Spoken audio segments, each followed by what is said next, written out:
घर में कराबू चौका।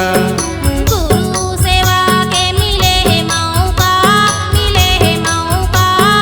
चल भैया घर में कराबो चौका, चल भैया घर में कराबो चौका। चल बही घर में कराबू चौका, चल बही घर में कराबू चौका। चल भैया घर में कराबो चौका, चल भैया घर में कराबो चौका। गुरु सेवा के मिले है मौका, मिले है मौका। चल बही घर में कराबू चौका। चल भैया घर में कराबो चौका।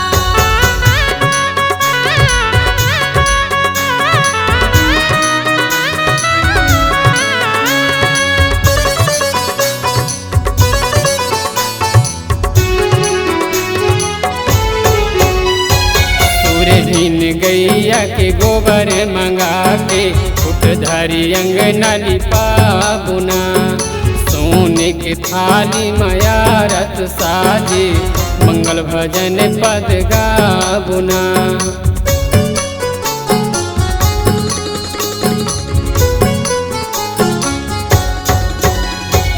सुरहीन गैया के गोबर मंगा के उठ धरी अंगना लिपाबो ना। सोने के थाली माया रति साजे मंगल भजन पद गाबो ना। 18 दिसंबर लगे है ठौका, 18 दिसंबर लगे है ठौका। 18 दिसंबर लगे है ठौका, 18 दिसंबर लगे है ठौका। गुरु सेवा के मिले है मौका, मिले है मौका। चल भैया घर में कराबो चौका। चल बही घर में कराबू चौका।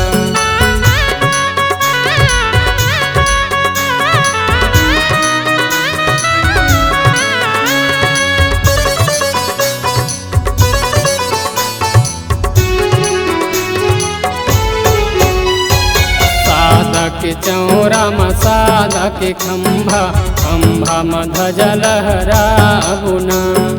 सूखा गुड़ नारियर पान सुपारी गुरु चरण में चढ़ाबुना।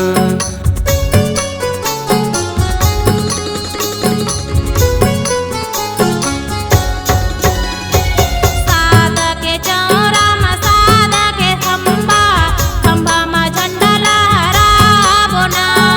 सूखा गुड़ नारियल पान सुपारी गुरु चरण में चढ़ाबो ना। दिसंबर के महीना लगे है ठौका, दिसंबर के महीना लगे है ठौका। दिसंबर के महीना लगे है ठौका, दिसंबर के महीना लगे है ठौका। गुरु सेवा के मिले है मौका, मिले है मौका। चल बही घर में कराबू चौका। चल भैया घर में कराबो चौका। चल बही घर में कराबू चौका। चल भैया घर में कराबो चौका। चल बही घर में कराबू चौका। इस गाने को देखने सुनने के लिए आपको दीप म्यूजिक चैनल की ओर से बहुत बहुत धन्यवाद। आगे ऐसे ही गाने देखने सुनने के लिए हमारे दीप म्यूजिक चैनल को लाइक शेयर सब्सक्राइब करने के लिए बिल्कुल ना भूलें।